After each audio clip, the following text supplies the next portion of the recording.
problema particular del tema 1 que se los quiero tocar porque se toma mucho, ¿sí?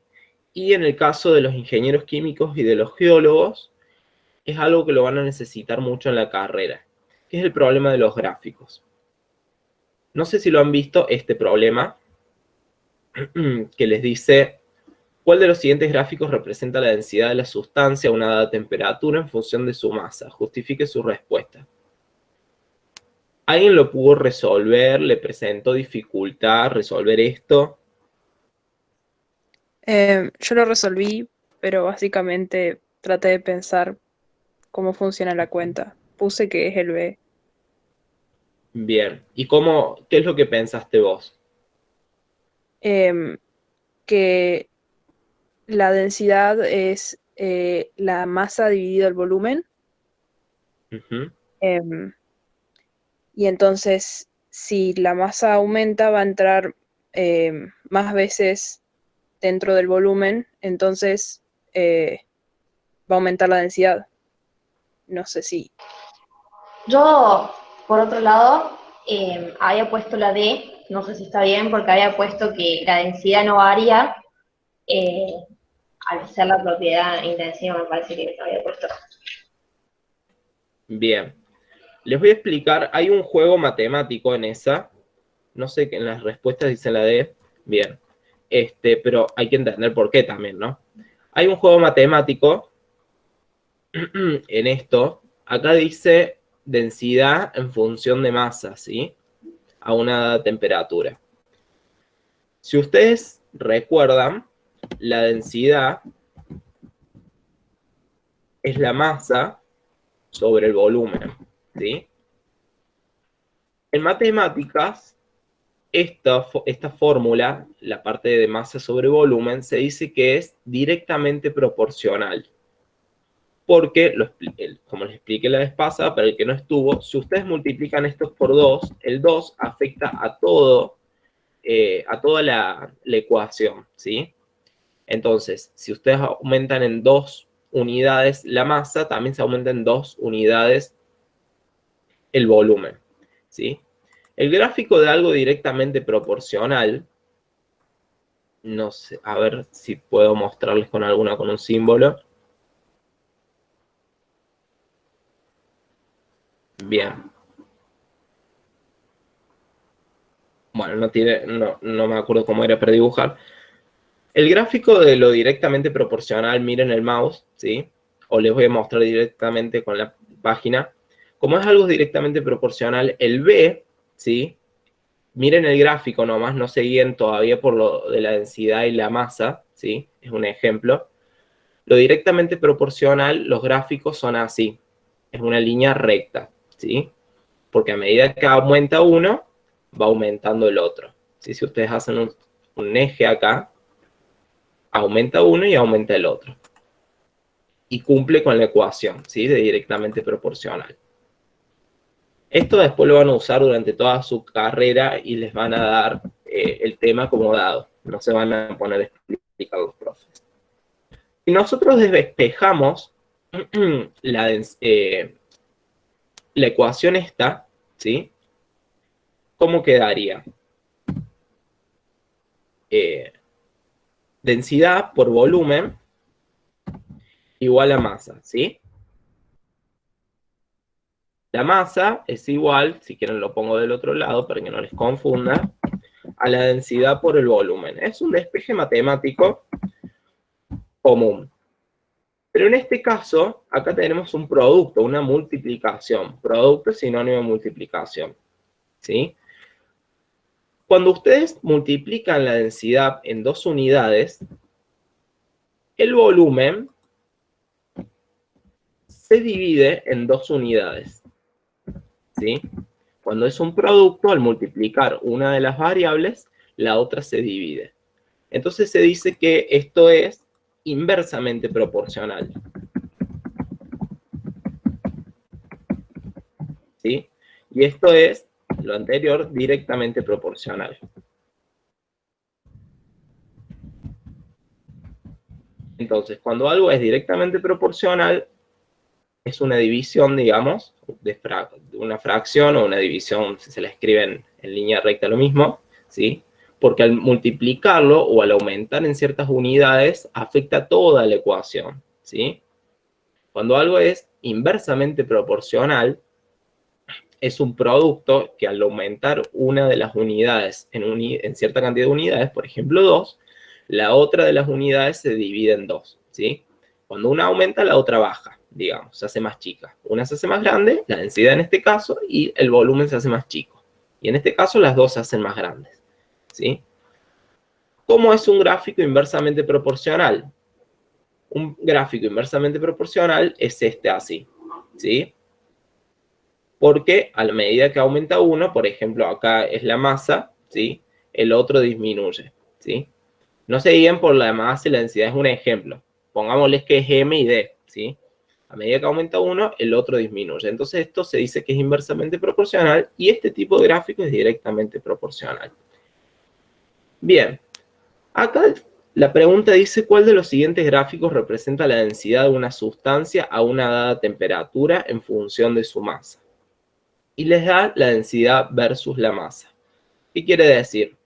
Que tienen que ver cuál es la relación entre la densidad y la masa. Entonces vamos a la ecuación de densidad, que es masa sobre volumen, y para ver la relación tenemos que despejar volumen. Bien, densidad era masa sobre volumen,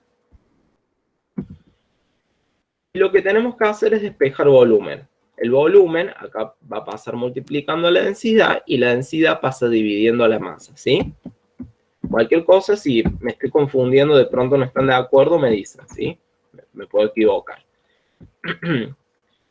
El volumen pasa multiplicando, la densidad pasa dividiendo. Claro, lo escribí al revés. Volumen igual a masa sobre densidad. Bien. El volumen pasa multiplicando la densidad porque está abajo, ¿sí? Está dividiendo, pasa multiplicando, y la densidad pasa dividiendo a la masa.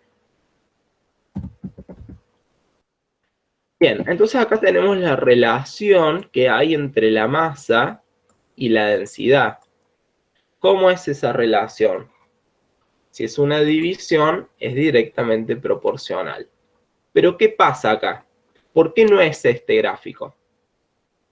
Porque acá nos meten otra variable que es la temperatura, ¿sí? Ese es el detalle. Nos dicen a una dada temperatura. No dice que la temperatura aumente ni disminuya, dice que la temperatura se mantiene constante en función de la masa. Pero ¿qué pasa si nosotros tenemos agua y aumentamos la temperatura? ¿Cambia la densidad o sigue siendo lo mismo?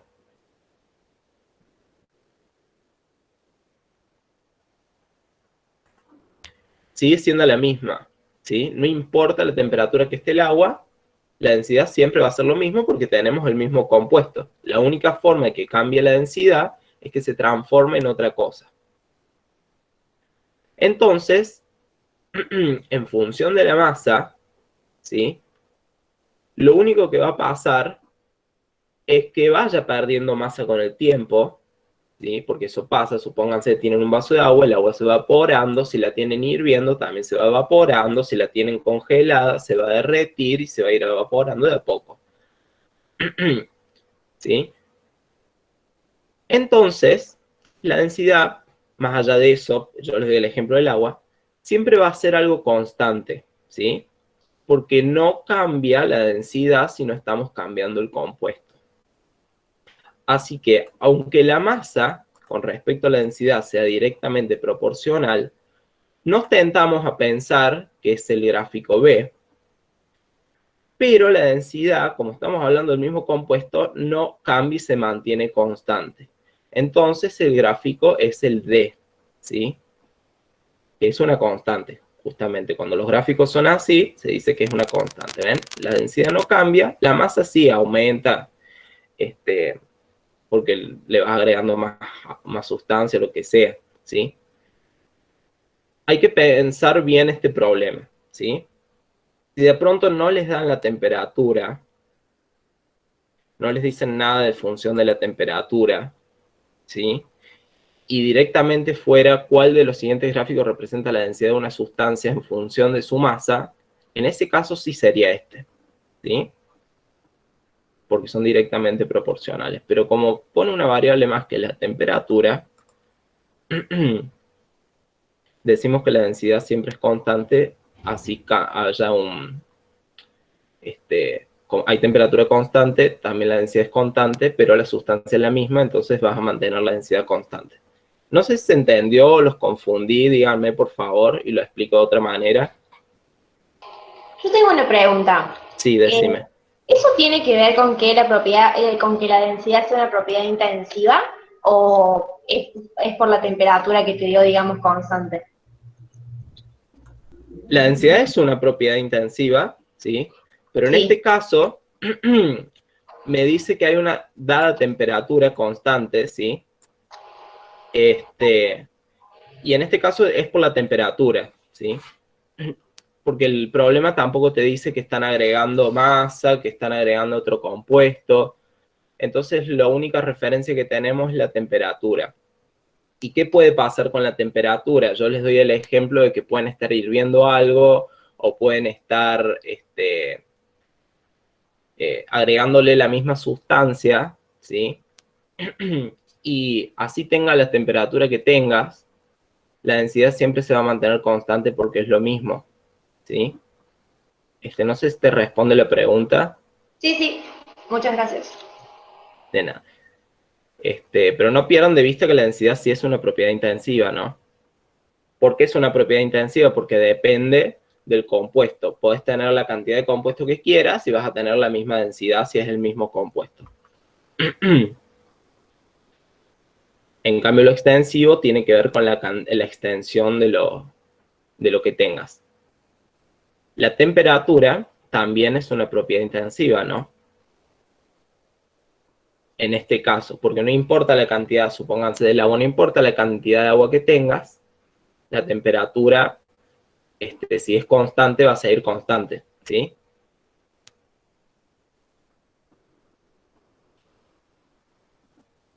Esto es teórico. No se pongan a pensar, ah, no, pero si yo le agrego cubos de hielo, ya la temperatura me va a cambiar. No, no se pongan a pensar en eso. En este momento del ingreso, lo que se hace es ver la parte teórica más cerrada, digamos, como todo cuadrado. Así no lo analicen tanto porque se van a confundir y van a empezar a sacar otras conclusiones, que no es tan bueno que las saquen en este momento porque en el parcial se les puede llegar a complicar. Bien, con algunos de los otros problemas de porcentaje y esas cosas, ¿a alguien le quedaron dudas o llegaron a terminarlos a la mayoría, los hicieron todos?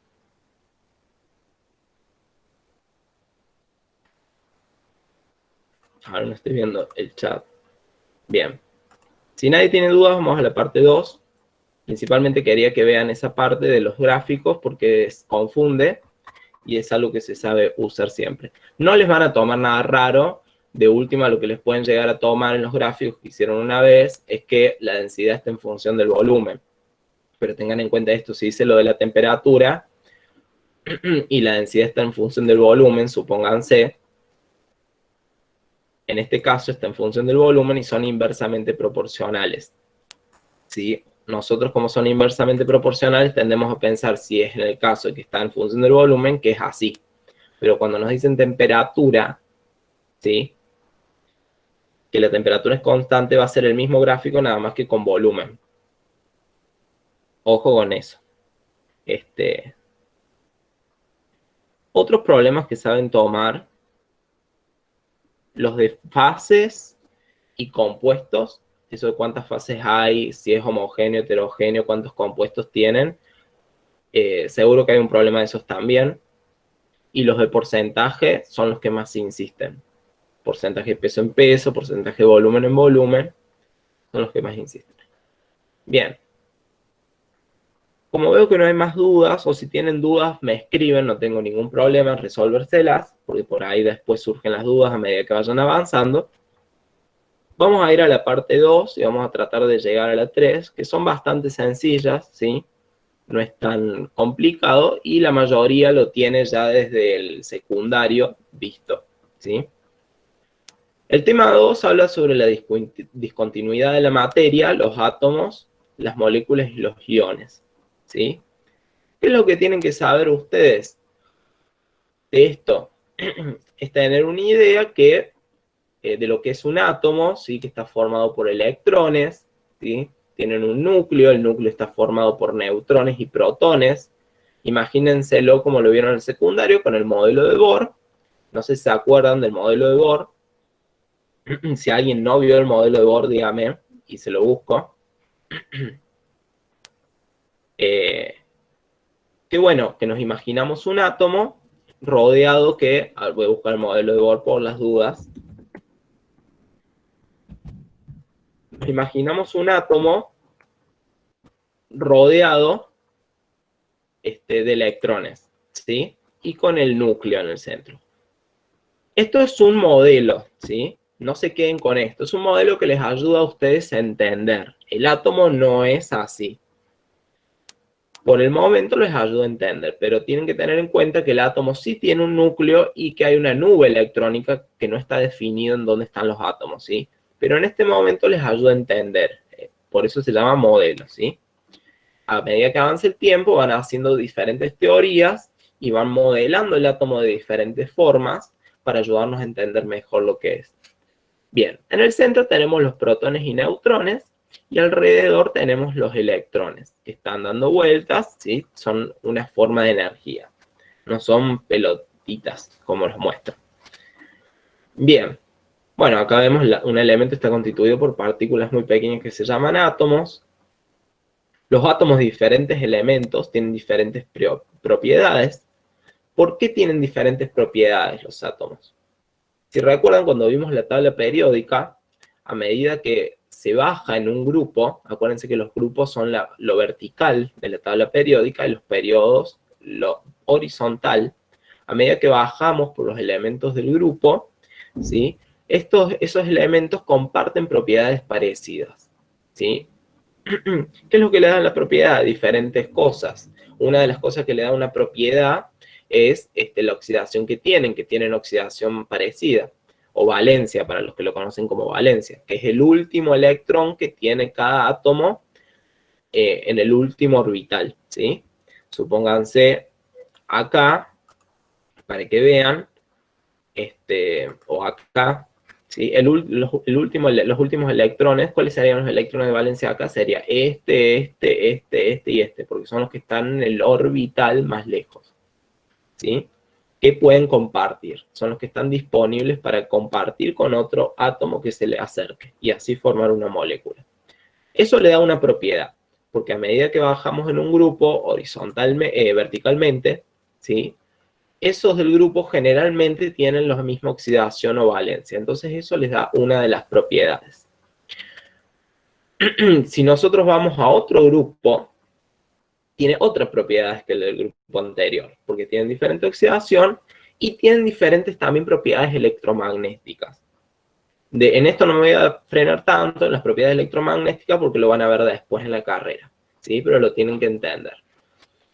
Tienen diferentes propiedades electromagnéticas. Acá les dan una noción general, ¿sí? Del comportamiento químico. Y bueno, el comportamiento químico tiene que ver con eso. En parte con la oxidación y la valencia, y en otra parte con el electromagnetismo, ¿sí? Que es la capacidad de atraer otros átomos, o como le quieran decir, la energía que emiten los átomos, ¿sí? Dependiendo del autor, es la definición que dan de electromagnetismo. Bien. Bueno, ahí dice, cuando se combinan átomos o más elementos se forman compuestos, eso lo hemos visto en la parte 1, ¿sí? Cuando tenemos una sustancia simple, como por ejemplo el sodio, ¿sí? Que se escribe Na, ¿sí? Una sustancia simple como la del sodio. ¿Por qué? Porque el sodio se considera molécula. El átomo del sodio también se lo puede considerar como una molécula, digamos, puede sobrevivir solo, así, con un solo átomo. Por eso se lo considera sustancia simple. Cuando se combina una sustancia simple como el sodio, como con el oxígeno, por ejemplo, el oxígeno en la naturaleza, recuerden que está combinado con dos átomos, ¿sí? Y forman una molécula que se llama O2. Cuando se combinan, forman los compuestos, ¿sí? Esto lo habíamos visto en la parte 1, pero bueno, lo recuerdo. Bien. Dice, se pueden expresar con números enteros o fracciones simples esos números. Más adelante vamos a ver a qué se refiere lo de expresar con números enteros, la combinación o fracciones simples, ¿sí? Lo vamos a ver ahora en la teoría atómica de Dalton, ¿sí? Dalton dijo que, en realidad no lo dijo Dalton, lo dijeron otras personas, y Dalton lo juntó a todo eso, basándose en Lavoisier, ¿sí? No sé cómo se pronuncia, yo lo digo así, brutamente, digamos. Si alguien lo sabe pronunciar, bárbaro. La ley, que esta es la ley de la conservación de la masa y la ley de la composición constante o definida, que fue otro señor que existió antes de Dalton, pero bueno, Dalton lo que hizo fue combinar las dos, por eso se dice que la teoría atómica es de Dalton, ¿sí? El nombre queda del más vivo. El que fue más vivo combinó las cosas y bueno, quedó su nombre. ¿Qué es la ley de conservación de la masa? Cuando ustedes tienen una reacción química, ¿sí? Como por ejemplo vamos a hacer esta reacción, perdón, no voy a poner la flecha para ser más rápido, que combinan el sodio con el oxígeno y me queda óxido de sodio, ¿sí? A con 2, bien. Cuando tenemos esta reacción, por ejemplo, ¿qué dice la ley de conservación de la masa? Que en la reacción química ordinaria no hay un cambio detectable de masa. ¿Qué quiere decir esto? Que tanto antes como después de la reacción, o sea, de la parte de los productos, que es la parte de la izquierda, como de la parte de los reactivos, que es la parte de la izquierda, como la parte de los productos, que es la parte de la derecha, tiene que haber la misma cantidad de masa, no puede haber diferente masa, ¿sí? Y en este caso, que hicimos esta reacción, ¿qué pasa? ¿Cómo podemos ver si tenemos la misma cantidad de masa? Y vemos la cantidad de átomos que tenemos primero, ¿sí? De este lado tenemos un sodio, de este lado tenemos dos sodios, ¿sí? Por este 2, el subíndice. De este lado tenemos dos oxígenos, de este lado un oxígeno. Entonces, esta reacción no cumple la ley de conservación de las masas, porque me dice la ley que antes y después de realizar la reacción tiene que haber la misma masa. ¿Cómo hacemos para que se cumpla la ley de la conservación de las masas en una reacción? Se hace lo que se llama balance químico, ¿sí? Balance de reacción. ¿Y cómo se hace eso? Bueno, se le agrega un número por delante a los compuestos hasta que estén balanceados, ¿sí? Por el método del tanteo le dicen. Porque uno va viendo más o menos a ver qué número le puedo agregar para tener la misma cantidad de los dos lados. Supónganse que acá tengo, de este lado tengo dos sodios, ¿sí? Ahora le agrego un 2 acá al sodio. Esto más adelante se ve mejor, ¿no? Le agrego un 2, entonces voy a tener dos sodios acá y dos sodios acá. Pero ¿qué pasa?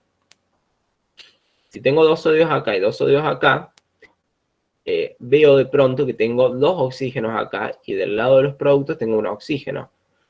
Entonces, veo otra forma de balancear.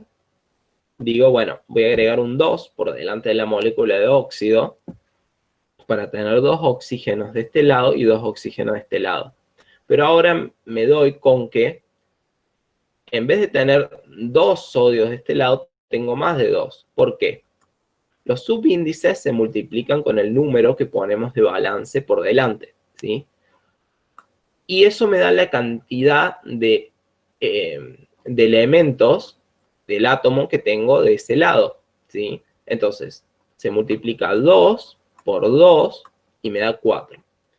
Entonces, quiere decir que no está balanceado todavía, porque tengo 2 sodios de este lado y 4 de este lado, ¿sí? Este 2 por delante afecta tanto al sodio como al oxígeno. Lo vamos a poner entre paréntesis para que se ubiquen. No va entre paréntesis, pero bueno, ahora le pongo entre paréntesis para que ustedes lo entiendan mejor. Bien, ¿cómo puedo hacer para también tener la misma cantidad de sodios de este lado? Si de este lado es 2 por 2 me da 4 y son 4 sodios, agarro y le pongo un 4 por delante al sodio. Entonces, ahora tengo 4 sodios de este lado, 4 sodios de este lado, 2 oxígeno de este lado, porque este 2 se multiplica y me da un 2. Y 2 oxígenos de este lado. Entonces está balanceada la ecuación. Por lo tanto, se cumple la ley de la conservación de la masa, ¿sí? Tengo la misma cantidad de cosas antes y después de la reacción, ¿sí? Del lado de los reactivos y los lados del producto. Si esto no pasa, no se cumple la ley y está mal hecha la reacción química. Más adelante... Una pregunta. Sí, decime. ¿Va a ser evaluado? ¿Vos sabés si va a ser evaluado esto del balanceo y la reacción? No, lo del balanceo es en el parcial 2, nada más que, bueno, me tomo el tiempo para explicarle la conservación de la masa, ¿sí? Bien, gracias. Más adelante va a ser evaluado. Esto después lo vamos a ver mejor, ahora se los di así brutamente al balance para que entiendan la ley de la conservación de las masas más que nada. Por hoy puede haber una pregunta teórica que les den la reacción, ¿sí? Les van a dar la reacción y le van a decir, ¿cumple la ley de la conservación de la masa? Y ustedes le van a tener que poner sí, no, ¿sí? Se puede tomar algo teórico desde ese punto, ¿sí? Lo que tienen que saber ahora es que este número por delante multiplica toda la molécula, ¿sí? Y que el número de abajo, chiquito, ¿sí? Se multiplica por el número grande, ¿sí? Este número chiquito de abajo, más chiquito, acá está grande porque por un tema de edición, ¿sí? Lo podemos poner chiquito, como les va a aparecer así. Uy, se me achicó todo. Vamos a ver. A ver. Uy, ahí está. 2 y ahora escribe. Bien.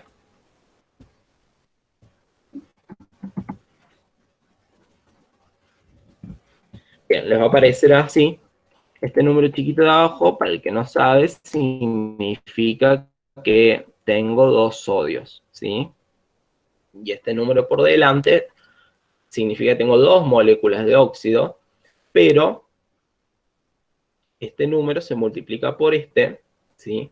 Y me da que tengo 4 sodios, ¿sí? Más que nada eso. Cualquier duda con esto es muy sencillo, pero bueno, puede generar confusión a veces para quien no haya visto el tema. Entonces la pregunta le van a hacer, ¿cumple la ley de conservación de la masa? Bueno, en este caso ustedes cuentan la cantidad de cada cosa que tienen en cada lado.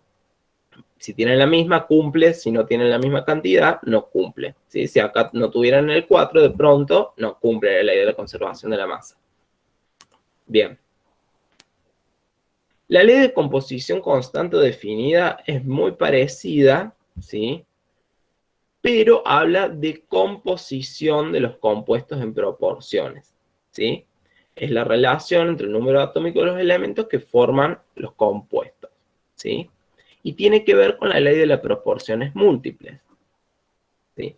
La de la composición constante es un poco lo que vimos acá. Ahora hablamos de ley de conservación de las masas, ¿sí? Brutamente.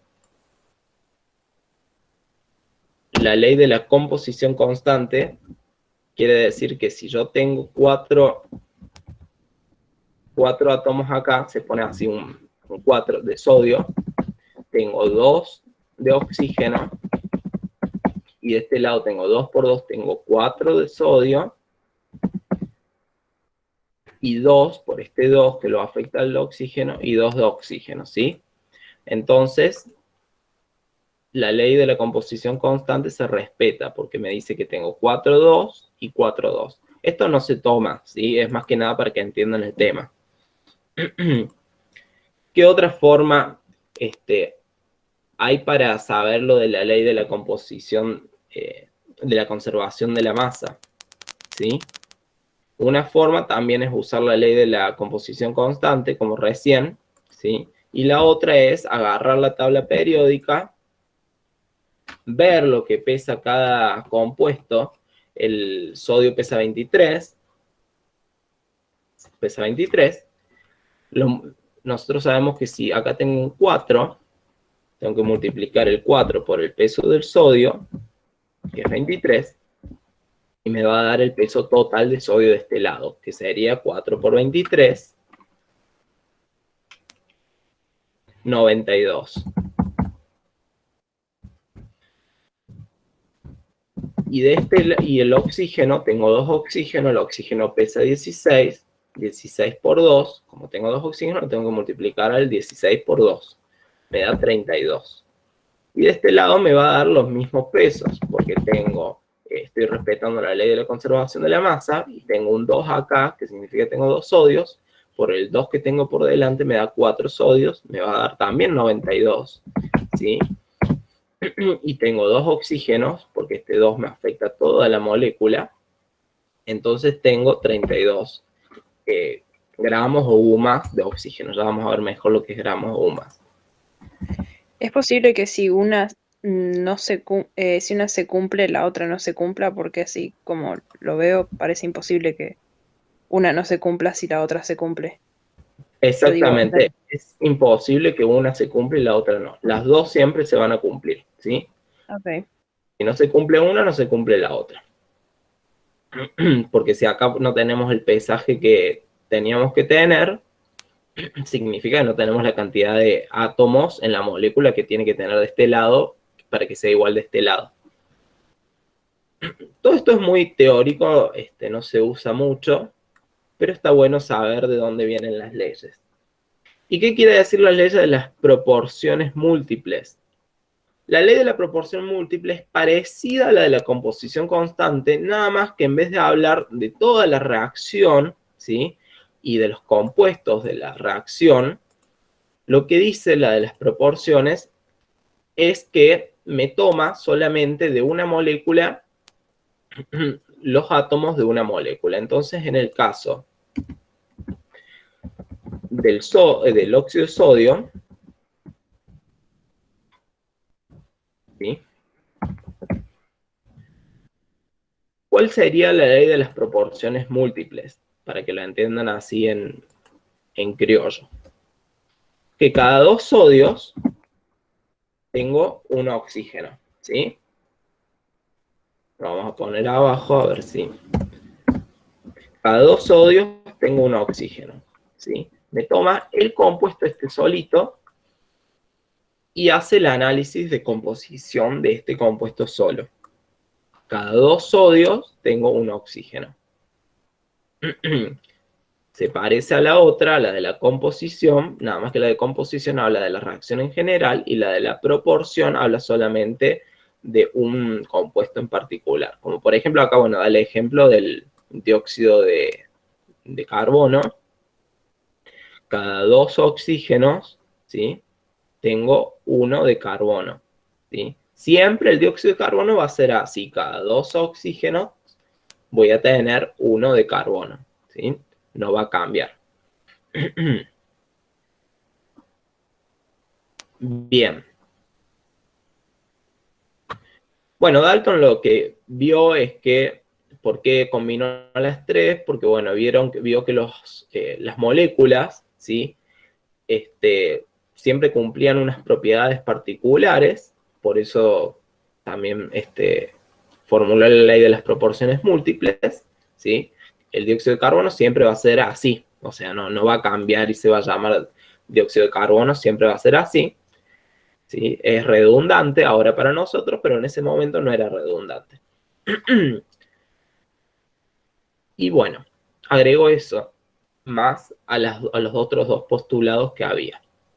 Después van a ver a lo largo de la carrera que fueron apareciendo otros personajes que fueron agregando más cosas a lo de Dalton, y de pronto llega un punto que la teoría de Dalton nos queda obsoleta para lo que tenemos que ver. Pero bueno, como esto es básico, sirve bastante para entender. Bueno, los electrones hablamos un poco, ¿sí? Quien descubrió las partículas estas, ¿sí?, se dicen partículas subatómicas, a las que componen a los átomos, ¿sí?, Recuerden cómo es el átomo. Todo esto, el núcleo que tiene protones y neutrones, y los electrones se le dice todo partículas subatómicas, ¿sí? Porque están adentro del átomo. Sub es de adentro. Estos dos señores, Millikan y Thomson, hicieron experimentos y descubrieron que tenían esas partículas subatómicas. Descubrieron las básicas, ¿sí? Descubrieron los electrones, que tienen carga negativa, por eso se representan con la E minúscula y el signo negativo arriba. Descubrieron los protones, que tienen carga positiva. A los protones les costó más descubrirlos porque vieron que había otra carga que no sabían cómo explicarla, que era la de los neutrones, ¿sí? Los neutrones no tienen carga. Ellos desarrollaron lo que se conoce como el modelo de Budín de pasas. ¿Por qué le dijeron así? Venían todos con el modelo de Bohr, todos chochos porque podían explicar el átomo, todo giraba, parecía un sistema solar, entonces todos chochísimos. Y de pronto aparecieron estos señores y le dijeron que Bohr no tenía razón, porque el átomo en realidad era tenía un núcleo y alrededor tenía una nube electrónica. Acá se ve mejor. Tenés el núcleo y la nube electrónica en la que había probabilidades de encontrar el átomo en ciertos puntos, ¿sí? Y eso se parecía a un budín de pasas, ¿sí? O sea que lo de Bohr ahí quedó obsoleto. Y en esa época que venían con la física mecánica y todo mecánico, les costaba mucho entender eso. Así que fue medio polémico. Bien. Después apareció Rutherford, bueno, no me acuerdo cómo se pronuncia, que siguió haciendo estudios y bueno, lo que hizo este señor fue saber, descubrir cuánta era la energía que emitían cada partícula subatómicas y tuvo algunas nociones del peso de esas partículas. Estuvo muy cerca, pero lo que más lo destacó fue que terminó de confirmar parte de la teoría de Thomson y Millikan. Thomson y Millikan decían lo del modelo de pasas, pero ellos no sabían que los electrones estaban en constante cambio y movimiento. Pensaban que era como algo estático más que nada. Tenían nociones, pero bueno, este señor se les adelantó y dijo, no, es una nube de partículas cargadas alrededor del núcleo. Después más adelante van a ver también que apareció Heisenberg, ¿sí? Y otros personajes que formularon otras teorías. Eso lo ven en el caso de ingeniería química, ambiental y biología, lo ven en química general 1 o química 1. En geología lo ven en química 1. Bien. Bueno, los protones tienen carga positiva, tienen una masa. Los neutrones tienen carga neutra, ¿sí? También tiene una masa y es igual a la del protón. La masa. ¿Qué pasa acá? Decidieron llamarle a las masas UMA, ¿sí? Que es unidad de masa atómica. Como no se puede empezar en gramos ni en otra cosa conocida, le dijeron UMA, ¿sí? Buscaron una unidad nueva que se llame de una manera y le pusieron UMA, ¿sí? Unidad de masa atómica. Más adelante, ahora vamos a pasar a ver lo de cómo hicieron la comparativa con el carbono y ahí dijeron, bueno, lo vamos a llamar gramo, pero vamos a seguir guiándonos por los UMAs. Bien, a medida que pasó el tiempo, se fueron descubriendo diferentes elementos y los fueron definiendo, ya teniendo la noción de que están los átomos constituidos por protones y neutrones y alrededor de electrones. Podían darse cuenta que en la naturaleza había diferentes elementos. Y esto empezó a derribar la teoría de los alquimistas, ¿sí? Que los alquimistas trataban de obtener otros compuestos a partir de uno en particular. Y con todos estos avances se empezó a derribar la teoría y se empezó a formar lo que es la química hoy en día. Bien, los elementos se identifican con símbolos, ¿sí? Un número atómico y un número másico. ¿Cómo es el tema de los símbolos? Bueno, la primera letra siempre es en mayúscula y la segunda en minúscula, ¿sí? Tienen nombres, esa es la parte resumida, tienen nombres que se refieren a los descubridores o a algunos nombres en latín, como por ejemplo el hierro viene de ferrum, que significaba duro, por eso es Fe, el símbolo del hierro. Plata, argentum, ¿sí? En latín, y lo resumieron a mayúscula y G minúscula por la de la G. Después, uno en honor a Einstein, que se llama el einstenio, ¿sí? Y le pusieron ES. Pero bueno, eso es un detalle para que por ahí les sea más fácil también memorizar los símbolos para quien todavía no esté muy, muy fluido con ese tema. Bien, ¿qué es el número ¿Los atómico? electrones no tienen masa? ¿Cómo? Los Los electrones. electrones tienen masa, es prácticamente despreciable, ¿sí? Pero sí tienen masa. Más adelante en la carrera te van a dar el tema de la masa y eso de los electrones, ¿sí? Es prácticamente despreciable. En el átomo, lo que te da el peso del átomo es el protón y el neutrón, ¿sí? El peso que nosotros conocemos te lo da el protón y el neutrón. El electrón tiene una masa, pero es tan despreciable que no te influye en el pesaje del átomo, ¿sí?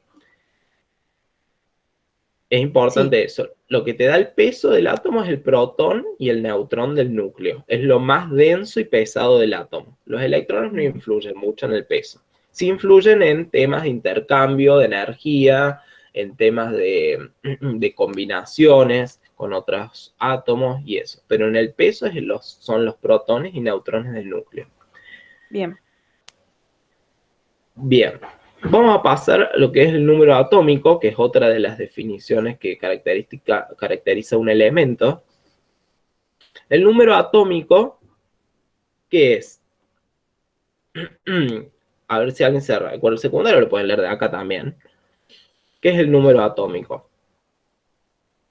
El número atómico es la cantidad, le dicen el número de protones que hay en el núcleo, o también el número de electrones, le dicen. ¿Por qué? Porque en un átomo tenés la misma cantidad de electrones que de protones, ¿sí? El átomo en general es neutro, ¿sí? Por ahora es neutro. Después van a ver que hay partículas cargadas, que es otra cosa.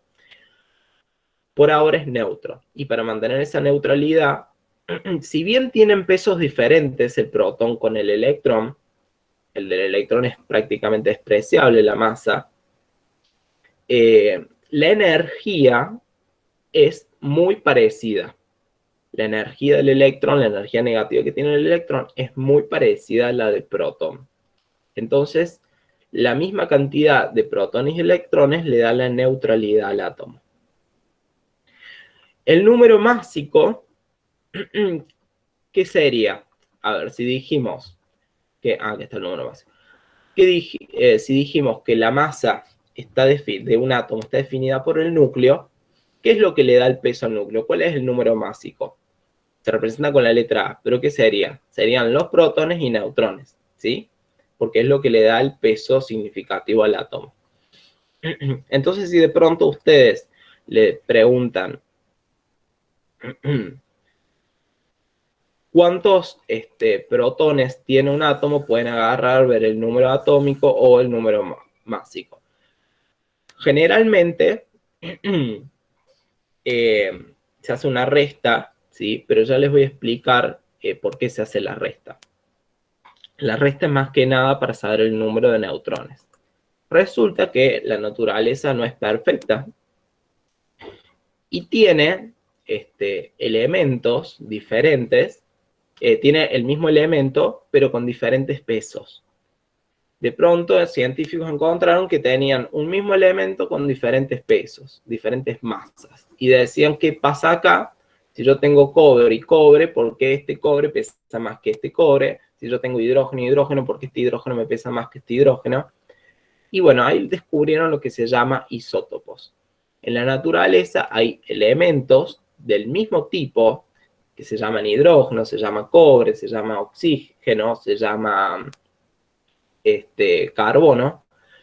Es el mismo elemento, pero diferente masa. ¿Por qué es el mismo elemento? Lo que le da las propiedades a un átomo son los protones, ¿sí? Los protones te dan la propiedad al átomo. Y ese número no cambia, al no ser que sea una reacción nuclear. Entonces, como todos esos elementos, si bien tienen diferentes pesos, tienen la misma cantidad de protones. Entonces se preguntarán ustedes si tienen la misma cantidad de protones. Y los protones son uno de los que me definen el peso del átomo. Tienen más o menos la misma energía. ¿Por qué hay elementos? Hay un elemento que tiene diferentes átomos que pesan diferente. Espero que no les haya hecho una confusión ahí. ¿Por qué? Porque en la naturaleza hay diferentes números de neutrones en los núcleos de los átomos. De pronto aparecen dos hidrógenos. Un hidrógeno tiene cierta cantidad de neutrones y otro hidrógeno otra cantidad de neutrones. Y eso es lo que se llama isótopo, ¿sí? Es el mismo elemento porque tiene la misma cantidad de protones, pero tienen diferente peso porque cambia el número de neutrones. Entonces, un isótopo, lo que pasa es que pertenecen al mismo elemento, pero tienen diferente número de neutrones, ¿sí? Los protones no cambian, los protones te dan la propiedad, por eso el hidrógeno se sigue llamando hidrógeno, así pese diferente que otro hidrógeno, por eso el carbono se sigue llamando carbono, a pesar de que pese diferente que otros carbonos, porque siempre conservan la misma cantidad de protones, al no ser que la reacción sea nuclear, que eso es otra cosa. Acá vemos reacciones ordinarias, átomos y moléculas ordinarias. Bien. O sea, siempre el mismo número atómico, pero pueden tener diferente número másico. El número atómico es el mismo, el número másico sí cambia. ¿Por qué cambia? Porque te cambia el número de neutrones, ¿sí? Sí. ¿Por qué te cambia el número de neutrones? Porque, bueno, la naturaleza hizo eso, digamos, no tiene una explicación lógica. Lo que nunca te va a cambiar es el número de protones, siempre va a ser el mismo número de protones. Entonces, de pronto te dan un problema y te dicen, ¿qué cantidad de neutrones tenemos en este átomo que tiene masa tanto? Lo que hay que hacer es agarrar el número atómico, que es Z, ¿sí? O número de protones, y le restan al número másico y eso les da la cantidad de neutrones. ¿Por qué? Porque el número de protones más el número de neutrones, recuerden que es lo que le da el peso total al átomo, ¿sí? Entonces, si yo le resto el número de protones a la masa, me va a quedar el número de neutrones. Bien, por ejemplo, acá ponen el uranio. ¿Sí? El uranio se usa para las plantas de energía nuclear. También ahora están usando hidrógeno en algunas de las más modernas, pero bueno, el uranio es el principal. Hay diferentes tipos de uranio, diferentes isótopos de uranio. Como pueden ver, el número de protones se mantiene constante siempre porque es lo que le da la propiedad al uranio. Siempre es 92. ¿Pero por qué se dice isótopo? Porque me cambia el número de neutrones. ¿Ven? El uranio 238 tiene más neutrones que el 235. Bien. Y eso también cambia el número másico, pero bueno, aumenta el número de neutrones, entonces es más peso. Por eso este pesa más que este.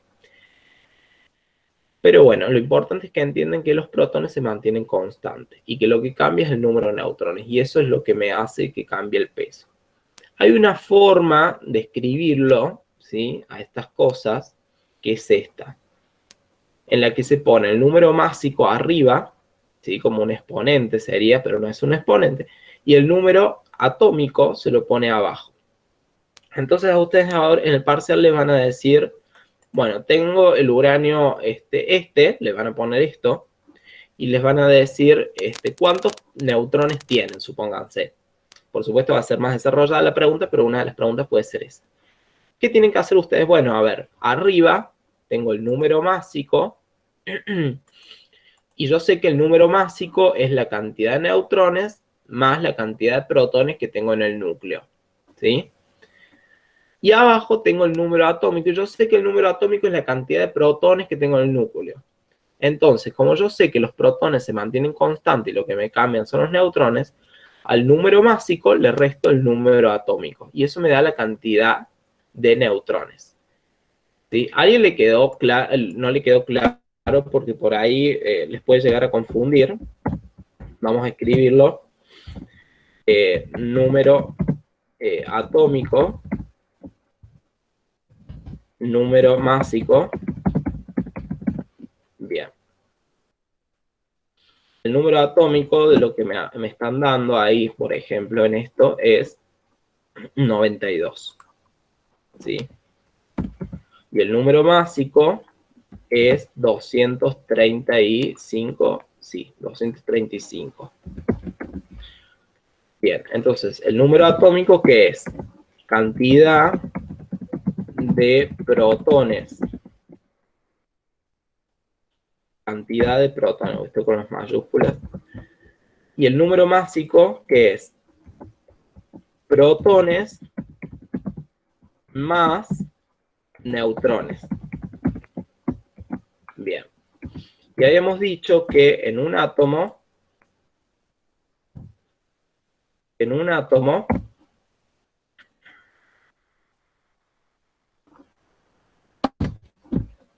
el número de protones no cambia. Y esto es lo que le da las propiedades al elemento para que sea ese elemento, ¿no? Otra cosa que habíamos dicho es que el número de neutrones de un mismo elemento cambia, ¿sí? Pero no deja de ser ese elemento, ¿sí? Entonces yo tengo por ejemplo, el uranio, y me dicen que el número atómico es 92 y el número másico 235. Como yo sé que el número de protones no cambia, pero el número de neutrones sí, y me piden el número de neutrones, entonces, ¿qué hago? Veo, bien, yo tengo 92 protones. El número másico 235. Resto el número másico 235 menos 92 y me da el número de neutrones, ¿sí? Que da 235 menos 92 me da 143. ¿Sí? Entonces este uranio tiene 143 neutrones. Esto es lo básico que tienen que entender, que el número de protones no cambia y eso le da las propiedades del elemento, y el número de neutrones sí cambia en un mismo elemento, y eso es lo que se llama isótopo en la naturaleza, ¿sí? Y acá yo busqué, por ejemplo, los isótopos del hidrógeno, que tiene 3,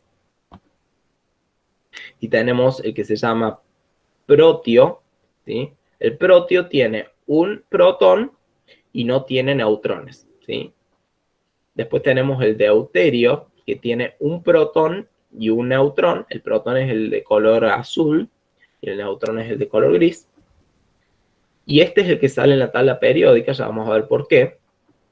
Y después tenemos el tritio, que tiene 2 neutrones y un protón. Como pueden ver, los números de protones se mantienen constantes, siempre hay un protón, lo único que cambia es el número de neutrones. Por eso son isótopos, ¿sí?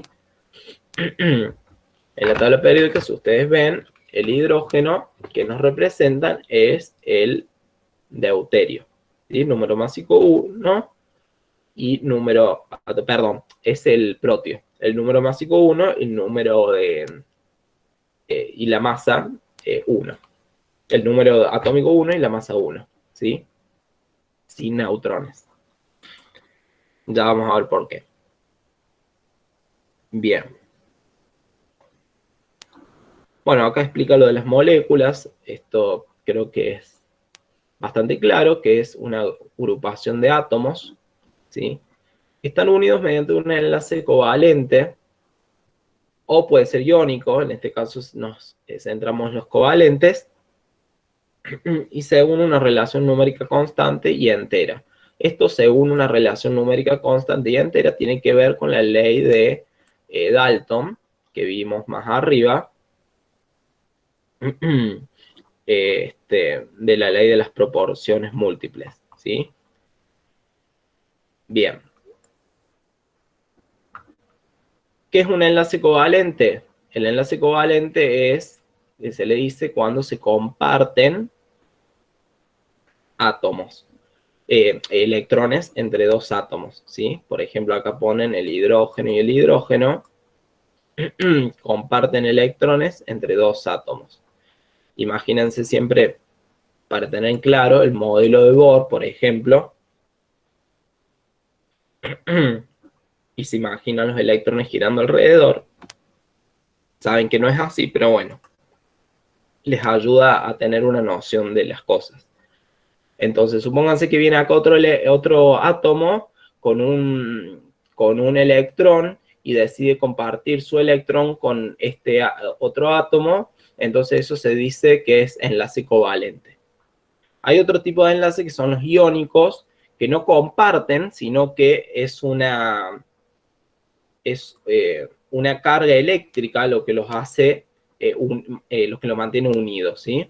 Los enlaces iónicos se ven más en lo que es la química inorgánica, que no la van a ver todos, particularmente los biólogos y los de ingeniería química son los que van a ver más química inorgánica y estos casos puntuales de enlaces iónicos. Los demás lo van a ver por arriba. El principal es el covalente, que se comparten átomos. No voy a profundizar mucho en esto porque después lo van a ver mejor cuando ingresen. Solamente tienen que saber la base, que comparten electrones, ¿sí? Por ejemplo, acá pone el ácido clorhídrico. El cloruro. ¿Sí? Ahí cuando habla de los cationes y de los aniones, no veo bien en la pantalla.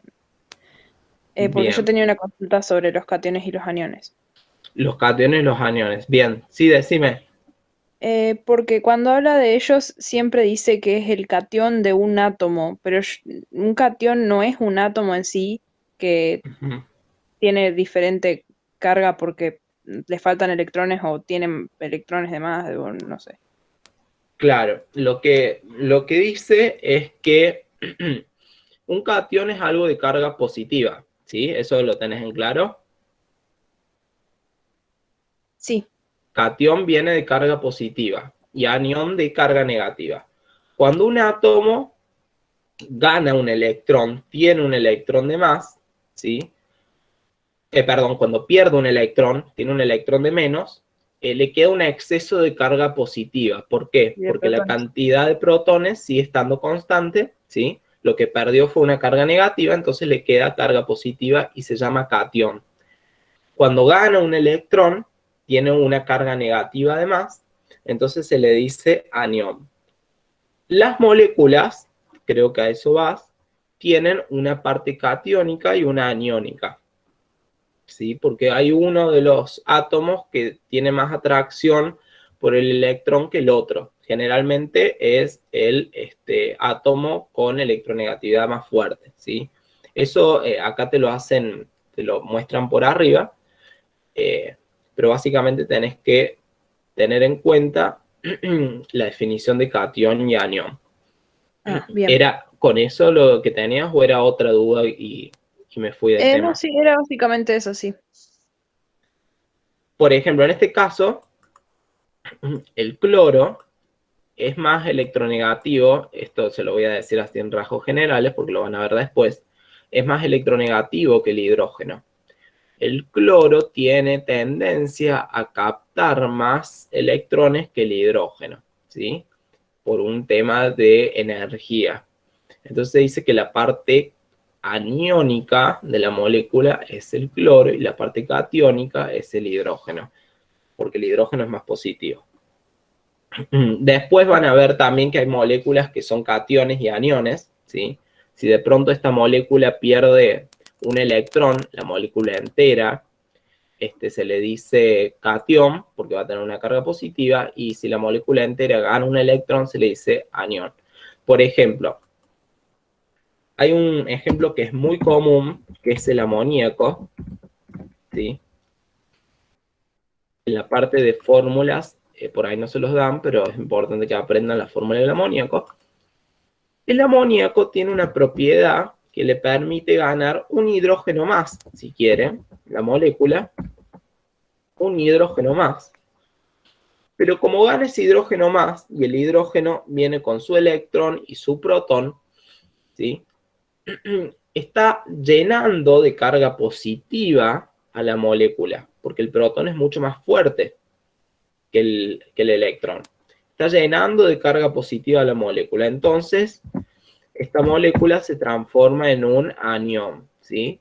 Que es el amonio, ¿sí?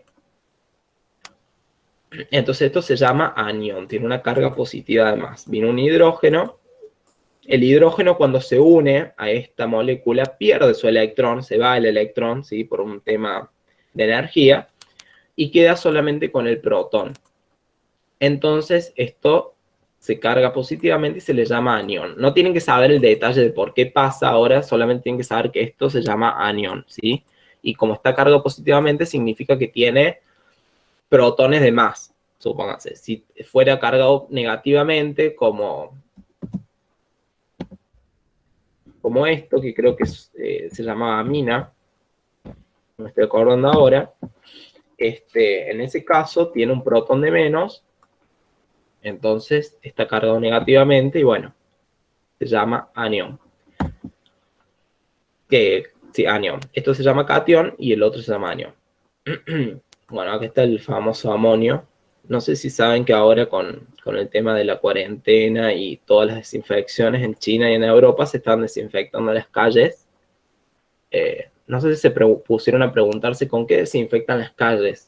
Con lavandina no pueden porque le hace mal a los animales, a las plantas y a las personas. Entonces lo que se usaba era amonio cuaternario, que es un derivado de este, ¿sí? Se combina con otras cosas más y está cargado en exceso con carga positiva. Entonces es mucho más efectivo que la lavandina, pero no es tóxico para las personas, ni los animales, ni las plantas. Automáticamente cuando toca el virus o la bacteria, le roba electrones y la deja inactiva al virus o a la bacteria. Un pequeño Y detalle. es difícil de hacer químicamente. ¿Por qué no se usa como un producto de limpieza? Es complicado porque se necesita un proceso industrial con cierta presión y temperatura para lograrlo, ¿sí? Amonio sí se puede obtener, el tema es obtener amonio cuaternario, que es otra reacción más. Cuando uno combina con agua esto, ya empecé a colgar con el tema, cuando uno combina con agua esto, mediante un proceso químico, a cierta presión y temperatura, que eso sí por ahí se puede hacer en la casa, necesitan otro compuesto más, pueden llegar a obtener un poco de amonio, ¿sí? Pero para obtener el amonio cuaternario tienen que combinar ¿sí? Con otra cosa más, que es un compuesto orgánico, entonces lo carga positivamente, pero eso ya es un tema industrial. Acá no se usa porque, no sé, económicamente no, por ahí las empresas no les convienen. Yo lo vendo, yo le he vendido a las fábricas y eso, pero se trae de Estados Unidos. Es todo un tema legal traerlo. Se vende, pero bueno, no es muy conocido, o sea, no es que lo vas y lo conseguís en el súper. Sin embargo, estaría bueno que fueras y lo consiguieras en el súper porque no es tóxico para las personas. Claro, sí, por eso preguntaba, sí. Es por un tema de empresarios y esas cosas que, de un tema legal que no, que por ahí no conviene meterse. Bien. Bueno, esto hoy lo hablaban en el grupo, lo de atomicidad, porque de pronto le preguntaron, dijo el chico, y él puso una molécula que tenía 3 átomos, le puso triatómica, se lo pusieron mal. Cuando les preguntan de atomicidad, presten atención que esté escrito bien triatómico, ¿sí? O tetraatómico, porque si está mal escrito no es. Sí, hay algo que vi que en los ejercicios A veces no te toman tetratómico, sino que directamente a partir de 4 tenés que ponerle poliatómico. No sé por qué, pero Sí, la en verdad algunos es corrige así. que yo tampoco sé. Se le puede decir poliatómico cuando tiene 4 porque tenés más de 2, digamos. Y lo mismo cuando es triatómico se le puede decir. Hay que ver si la palabra está bien escrita, porque a veces la escriben mal y uno se confía y le da clic y no es. Eh, pero también le podés decir poliatómico cuando tiene más de 2. Es feo también que hagan eso, pero bueno, es lo que hay. Para el que no Sí, sabe, lo monoatómico es cuando tiene un solo átomo la molécula, diatómica o biatómica se le dice cuando tiene 2, triatómica se le dice cuando tiene 3, ¿sí? Bueno, acá le dice una molécula de sustancia simple. En el caso de monoatómica, como el sodio, el hierro, el helio, etc. Después le ponen la parte de la genérica. Después diatómica y biatómica le ponen la sustancia simple, ¿sí? Por ejemplo, el oxígeno, el cloro, el flúor, la mayoría de los halógenos son sustancias simples diatómicas, ¿sí? Después hay sustancias compuestas, como el monóxido de carbono, el fluoruro de sodio, ¿sí? Que son diatómicas también, porque ven, tienen 2 átomos. Después triatómico ponen sustancias simples como el ozono, ¿sí? Esta es la molécula del ozono, tiene 3 átomos de oxígeno. Eh, Hay sustancias compuestas triatómicas, el agua es triatómica, esto es el ácido, creo que es el ácido clorhídrico, puede ser, no me acuerdo bien, tenemos 2, 1, 1, creo que es ácido hipocloroso, bueno, este es triatómico, y bueno, después tenés tetratómico y poliatómico. A veces pasa que cuando tienen más de 2 también se le puede llamar poliatómico, ¿sí? Que tienen más de 2 átomos en la molécula o en el compuesto. Por eso les digo que presten atención cómo le escriben la palabra, porque acá puede ser que les pongan tetratómica sin una A y ya está mal escrita, entonces pasa a ser poliatómica, ¿sí? Presten atención en eso. Es feo, a mí no me gusta que se juegue con eso, porque ustedes van confiados, pero bueno, eh, es así. Bien.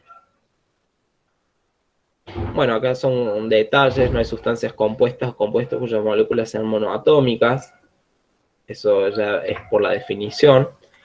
En la sustancia simple puede haber moléculas de distinta atomicidad. Acá vimos sustancias simples, como por ejemplo el ozono, tiene 3 átomos. El, el, el oxígeno molecular tiene 2 átomos. Presten atención también a las sustancias simples, porque en el momento de hacer las reacciones químicas, los elementos se representan como sustancias simples, ¿sí? El oxígeno en una reacción se representa como O2, el cloro en una reacción como cloro 2. ¿Por qué? Porque en la naturaleza se encuentran así las moléculas estas, ¿sí? Es lo más común, digamos, de encontrar. Hay otras formas que se encuentran, pero la más común es esa. Y el ozono, bueno, es esto, que es la famosa capa de ozono que nos protege, ¿sí? Que está formado por esto. Bien. Bueno, ahora pasamos a la parte de iones, que lo que me preguntaban recién, del cation y el anión, carga negativa. Ven acá, el anión se le suma un electrón, tiene una carga negativa además. Es un elemento, una sustancia simple, le suman un electrón y van a tener un anión. No a todas se le puede sumar un electrón, pero hay algunas que son particulares que sí. Si pierde un electrón, se le llama cation, ¿sí? Bien, ven acá, bueno, acá muestra la pérdida del electrón. Tenés el átomo de sodio, pierde un electrón, queda con una carga positiva, entonces se le llama cation. Esto más que nada les va a servir cuando vean reacciones redox una vez que empiecen la carrera, ¿sí? Ahora lo que tienen que saber es más que nada para que cuando ven el amonio, por ejemplo, sepan que es un cation porque tiene carga positiva. Bien, los iones que solo tienen un átomo se llaman iones monoatómicos, y los que tienen dos átomos, iones poliatómicos. Bueno, acá ponen ejemplos de diferentes tipos de iones. Este es el ion amonio que recién vimos. Después está el ion nitrato, ¿sí? Que sale del ácido nítrico, se pierde el hidrógeno. Después el ácido nítrico pierde el hidrógeno y queda el ion nitrato. El ion sulfato, ¿sí? Que pierde también, es el ácido sulfúrico, que pierde los dos hidrógenos y queda el ion sulfato. Bien, vamos a ver, por ejemplo, el ion sulfato. H2SO4, ¿sí? Bien. Acá tenemos dos hidrógenos, ¿sí? El hidrógeno le da carga positiva a esta molécula. Cuando lo pierde, se queda en SO4 con dos cargas negativas. ¿Por qué? Porque perdió dos positivas. Entonces, si perdió dos positivas, tiene dos cargas negativas que tienen que cubrir. Entonces, ya pasa de llamarse ácido sulfúrico a ion sulfato, ¿sí? Esto después lo van a ver en nomenclatura, más que nada. El tema del ico, el ato y el oso, todo eso. Bien. Bueno, el ion fosfato también, que perdió 3 hidrógenos. Bueno. Este tema es muy sencillo, el de la parte 2. Es muy sencillo. Lo único que requiere un poco de teoría, leer, aprenderse un poco la teoría, y lo que más les van a insistir es la parte de isótopos, ¿sí? Que generalmente hay un problema de isótopos. Lo que yo les recomiendo es que hagan los parciales que les pasó el CEU, porque son muy parecidos los problemas que se toman. Si les parece, yo doy la parte 3 rápido, así el lunes solamente hacemos ejercicios. Si les parece, si alguien se tiene que ir, diga, cortamos acá. Es mejor que sea incómodo para muchos que imposible para algunos, ¿sí? Pero díganme, yo es más que nada para que puedan avanzar en las clases. ¿Qué les parece? La parte 3 tiene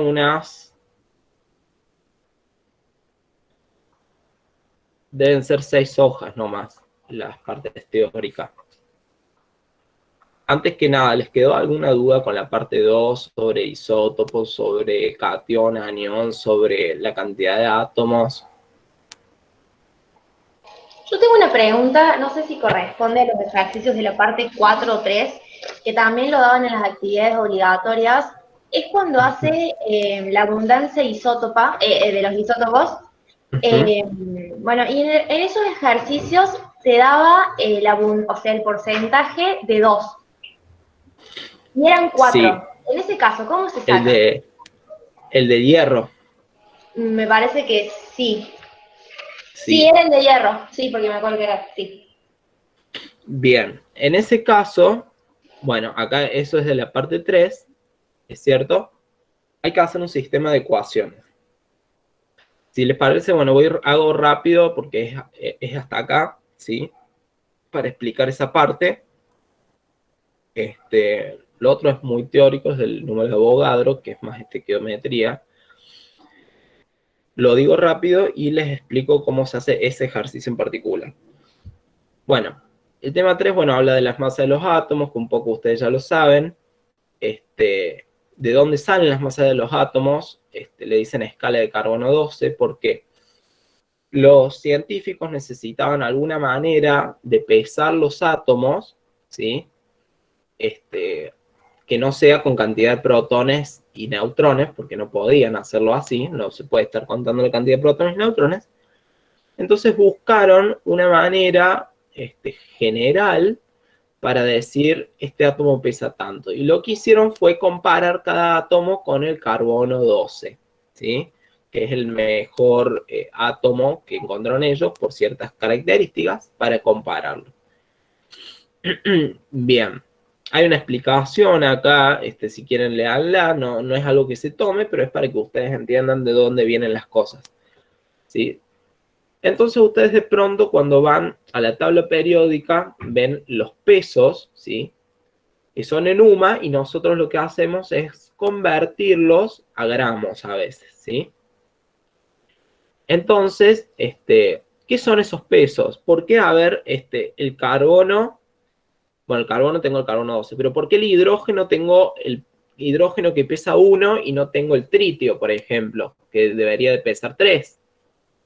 ¿Por qué? Se hizo un estudio de abundancia de los átomos, ¿sí? Que hay en la naturaleza, y el más abundante, cuando el más abundante es el que te define el peso que se puso en la tabla periódica. ¿Por qué? En el estudio ese, supónganse, tenían un elemento que era A1, tenían el mismo elemento que era A2, son diferentes isótopos, y A3, ¿sí?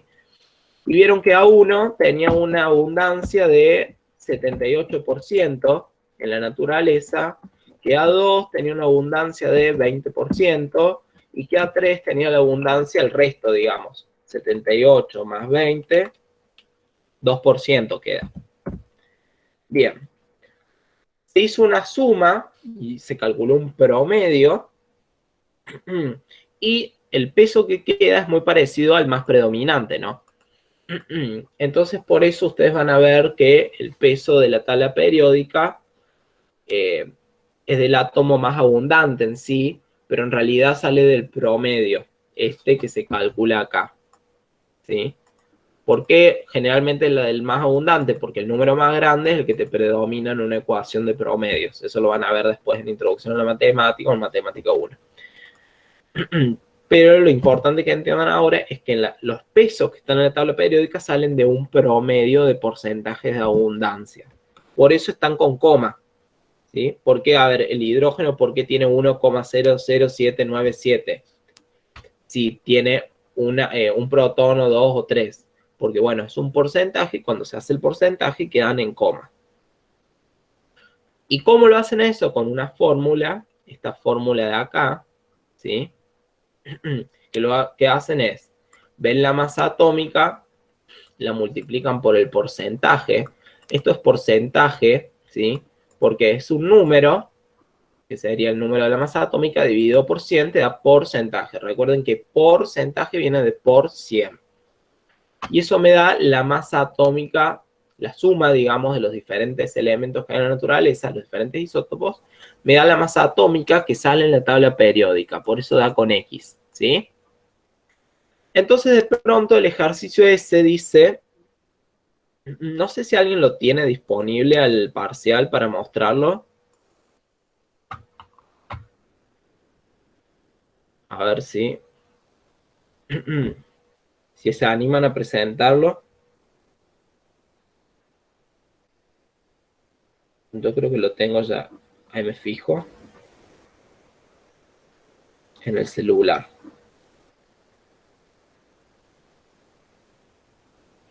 Y el otro día una chica me preguntó, no me acuerdo, no sé si está acá la chica. Yo tengo un screenshot, ¿querés que lo pase por WhatsApp?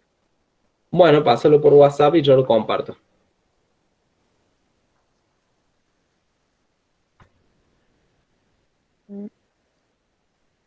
Para que vean todos de qué ejercicio estamos hablando. Voy a dejar de compartir un ratito, por si no van a leer los mensajes que tenía para ocultar. Ahí lo pasé. No, por ahí mi tía, mi mamá pasan mensajes y te pasan esas cadenas eternas. Ahí lo pasé por WhatsApp.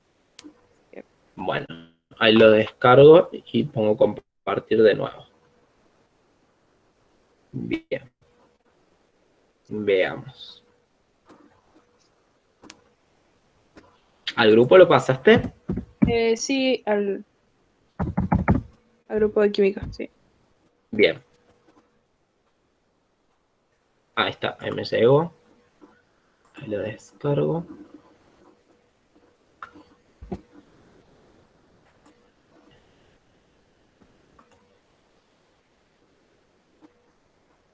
Bien. presento de nuevo la pantalla.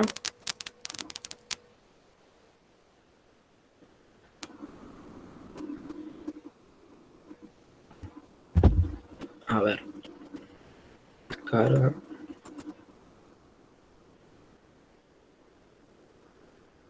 ¿Ustedes lo están viendo ahí? ¿Al problema? Sí. Bien. Bueno, ese programa... Ah, mire, justo se lo tomaron también. Sabe ir en los parciales. Mucho. No sé si esto es algún ejercicio que les tomaron a ustedes o fue en el ahora, Ese era un digamos, en ejercicio del cuestionario de las de las actividades actividades. obligatorias. Bien. Sí, sabe ir siempre a los parciales, un ejercicio de eso. Seguro que va el ejercicio, porque es complicado. Bien, les dan, ustedes ven mi cursor, ¿no? Sí. Bien, les dan cuatro tipos de hierro, ¿sí? Le dice la masa atómica del hierro, les da los 4 tipos de hierro, y le dice la abundancia de uno y la abundancia del otro. Y le pregunta por la abundancia de un tercero, pero dicen ustedes, me faltan datos, me faltan la abundancia de uno. Bueno, no faltan datos. ¿Por qué? Si ustedes van a la fórmula, ven que la masa atómica que da acá, ¿sí? Es la suma de las masas atómicas por los porcentajes de cada uno de los isótopos que hay en la naturaleza de ese elemento. Entonces, acá en el ejercicio, les dan la masa atómica 55,845, o sea que ya tienen este resultado. Y les dan la abundancia también, de 2. ¿Qué tienen que hacer ahí? Bien, veamos la fórmula. Es masa atómica de X1 por porcentaje de la masa atómica de X1, ¿sí? Que sería esto dividido 100. Veamos. Vamos al problema de nuevo. Tengo la masa atómica del hierro 54. 54 es la masa, ¿no? Y el porcentaje es 8,9. Entonces ponemos, como dice la fórmula acá, 54, no sé por esta negrita, 54 por 8, les digo que ese es el por, ¿no? Para que les quede claro, por las dudas. En la computadora, bueno, pongo por eso y cuando es exponente pongo las dos cositas. 54 por 8,9. 8,9 porcentaje. Si quieren, ponen las unidades y los porcentajes de 10, porque después cuando cancelen van a ver si cancelaron bien, si hicieron bien la operación o no. 54 por 8,9 más la abundancia del otro, tal como dice la fórmula acá, más la abundancia del otro por la masa, que ¿cuánto es? 58 por 0,28. 58 por 0,28 por ciento. Más, son 4 los que hay en la naturaleza. Más, nosotros tenemos el del 58 y tenemos el del 54. Falta el de 56 y 57. Tenemos las masas, pero no el porcentaje. Entonces vamos a poner más 56, 57, acuérdense por las dudas, para que no esté volviendo. Más 56 por el porcentaje, le vamos a llamar A al hierro 56, más 57 era, ¿no? Sí, 57, el otro que no teníamos, más 57, le vamos a llamar B al hierro 57. Y eso va a ser igual a la masa atómica, como me dice la fórmula, a la masa atómica de X, ¿sí? Que es el promedio. Y acá el problema me la da 55,845. 55,845. Perfecto. Bien, ¿qué pasa acá? ¿Qué es lo que les pide el problema? Les pide la abundancia del 56. O sea que lo que está pidiendo es A, ¿sí? Pero ustedes acá tienen dos incógnitas, A y B. Y en matemáticas, cuando tenemos dos incógnitas, para resolverlas, significa que tenemos que tener dos ecuaciones. Entonces, ¿qué otra ecuación podemos hacer? Nosotros sabemos que la abundancia total, o sea, la suma de todas las abundancias me va a dar 100%. ¿Sí? Entonces yo sé que 8,9% más 0,28% más la abundancia A, que no la sé todavía, por ciento, más la abundancia B, todo me va a dar 100%. Bien, esto lo puedo sumar acá, lo puedo sumar, ¿cuánto me da? Me da 8,9 más 0,28, me da 9,8%. Bien, 9,8% más A más B igual a 100%. Bien, la abundancia de todos me da 100%. Vamos a poner por ciento si quieren acá y acá también. Esto lo puedo pasar restando para este lado.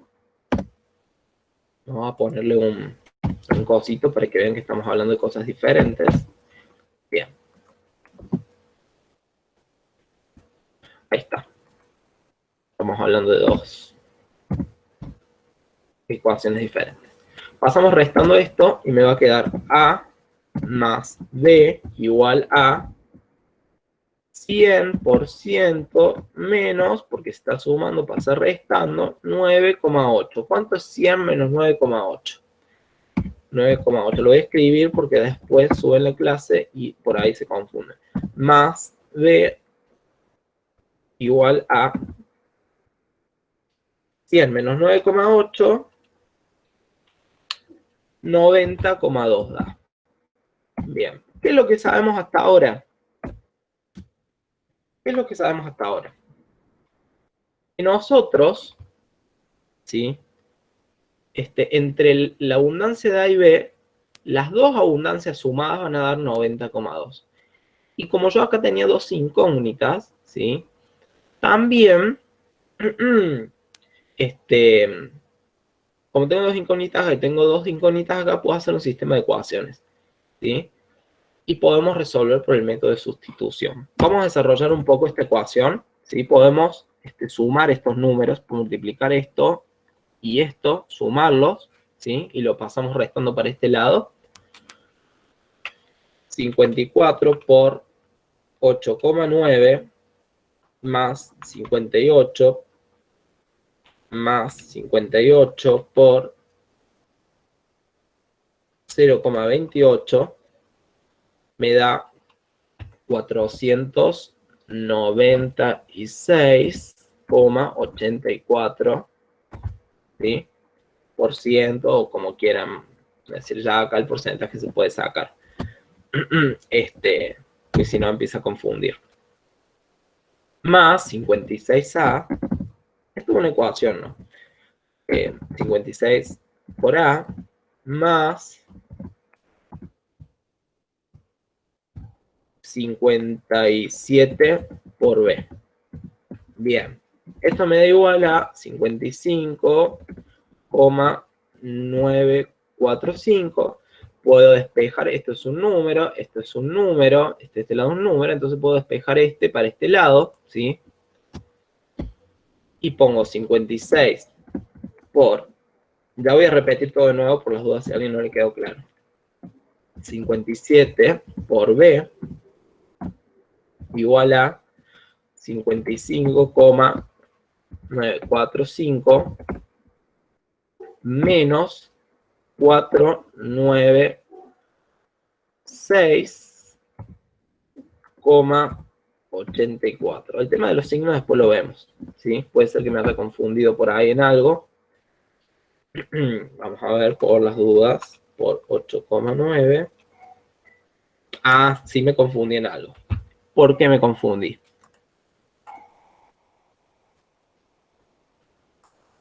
Porque el porcentaje, ¿qué sería el porcentaje? Como viene por 100, ¿sí?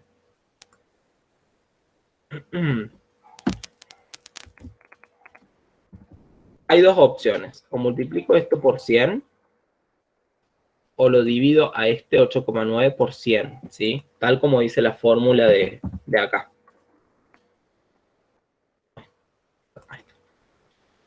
¿Entienden por qué me confundí? El porcentaje es ese número dividido por 100. Es 845. 845, ¿a dónde? Donde dice, o sea, en todos los resultados es Sí. 55,845. Ah, No bien, es 845. Perfecto. Bien. Bien. 845. Bueno, esto hay que dividirlo a este y a este lo tenemos que dividir por 100, ¿sí? Entonces, ¿qué es lo que vamos a hacer? Vamos a agarrar y vamos a dividir directamente a este por 100. Y para que se me vaya el símbolo de porcentaje, digamos, para que lo entiendan mejor, perdón, dividido por 100. Y lo podemos restar con este, el 55, tanto. 55,845. Bien. La división esta, ¿cuánto da? Da 4,96, ¿no? Porque corro 2 comas. 96,84 dividido 100. 496. Bien. Menos 496. 4,968. No, no hace falta que pongan tantos números. Vamos a poner 4 para que nos dé más exacto. Hago esa resta. Se entiende que acá lo que hice fue dividir por 100 para que se me vaya el porcentaje. Bien, lo voy a separar más para que lo puedan ver mejor y no esté tan amontonado. Bien. Hago esa resta, escribo de nuevo 56 por A más 57 por B igual a 55 menos 4, ¿cuánto da? 50,8766. 50,8766. Perfecto. Bien. Reducimos las dos operaciones. Y acá yo ya tengo dos fórmulas reducidas para armar un sistema de ecuaciones, ¿sí? Que me permitan obtener el valor de A y B y lo que me pide el problema, que es el valor de A, ¿sí? Porque acuérdense que decidimos llamarle la abundancia del hierro 56 A. Bien, copio las fórmulas. Copio esta, pegar, y copio esta otra. Acá vamos a hacer un paso más. Como acá nos deshicimos del porcentaje, nos vamos a deshacer del porcentaje del 90, lo vamos a dividir por 100. Acuérdense, si ustedes se quieren deshacer de porcentajes, lo tienen que dividir por 100. Si ustedes quieren obtener porcentaje en algo, lo multiplican por 100. ¿Sí? Bien. A más B es igual a 90, me da 0,902. ¿Sí? Para que nos den los números razonables. Después, en todo caso, para tener la abundancia de nuevo, lo que hacemos es multiplicarlo por 100 otra vez. Bien, pegamos. Bien, acá yo ya tengo un sistema de ecuaciones. ¿Cómo se resuelven los sistemas de ecuaciones? Por el método que quieran ustedes. Está el de sustitución o el de igualación. Vamos a ver de hacer el de sustitución para ver si nos da el problema. Pero antes, voy a repetir todo. Para el que no entendió bien y no se anima a preguntar. Nos dan la masa atómica del hierro en UMAS, nos dan que el hierro hay 4 hierros en la naturaleza, nos dan 2 abundancias, faltan la abundancia del 56 y la abundancia del 57, pero acá solamente quieren saber la abundancia del 56. Entonces, ¿qué pasa ahí? ¿Cuál es el problema? Hay que aplicar una fórmula, que es la fórmula que nos dan ellos, tenemos la masa atómica y sabemos que la suma de las masas atómicas multiplicada por las abundancias, ¿sí? Me dan esa masa atómica. Entonces lo que hacemos directamente es reemplazar y llamamos A y B a nuestras incógnitas. A la abundancia del hierro 56 y B a la abundancia del hierro 57. Como tenemos dos incógnitas, necesitamos dos ecuaciones, ¿sí? Para saber el valor de cada incógnita. Entonces vemos qué otra ecuación puedo obtener. Bueno, yo sé que todas las abundancias sumadas, el porcentaje de abundancia, me va a dar 100%. Entonces lo que hice acá, operé un poco, despejé, y sé que la abundancia de A más B va a ser 90,2, ¿sí? Me deshice del porcentaje para que sea más fácil operar y me da 0,902. Ahora, la idea es resolver por un sistema de ecuaciones que creo que la mayoría ya lo sabe. Vamos a despejar, vamos a hacerlo por el método de sustitución, vamos a despejar lo que sería A, y me va a quedar A igual a 0,902 menos B, ¿sí? Ese es el valor de A. Vamos a sustituir arriba ahora a A, ¿sí? Sabemos que A es 0,902 menos B, entonces vamos a poner 56. 56 por, si nos falla el cálculo es porque hay un error en la operación, pero la ecuación es así, ¿sí? Por las dudas, les digo. Por el que se tienen que ir y eso. 56 por A, que sería 0,902 más 57 por B. Esto que me da igual a, perdón, acá me olvidé el menos B, ahí está. Me da igual a 50,8766. ¿Sí? Hice el método de sustitución. Despejé A y reemplacé el valor de A en la otra ecuación, ¿sí? Bueno, ahora operando nos debería dar la abundancia de B, ¿sí? Porque es la incógnita que tenemos en esta ecuación. Y si no nos llega a darle la abundancia... podríamos haber hecho al revés, despejar A, pero bueno, es lo mismo. Despejamos la de B y después obtenemos la de A. Si no nos llega a dar es porque ya tenía que dividir por 100 desde acá, ¿sí? Vamos a ver si nos da. Si no, ustedes tienen que agarrar y hacer 8,9 dividido 100 antes de multiplicar. Pero en teoría debería dar porque cuando multiplican por porcentaje, así dividan después, es lo mismo, ¿sí? Por un tema matemático. Bueno. Vamos a ver, acá, ¿qué podemos aplicar? Distributiva. 56 por 0,902. 56 por 0,902 es 50,512 menos 56 por B más 57 por B igual a este número, copiar, pegar, ahí está. Bien. Es una ecuación que podemos hacer, agarramos, como estamos hablando de B y B, acá podemos hacer una suma, ¿sí?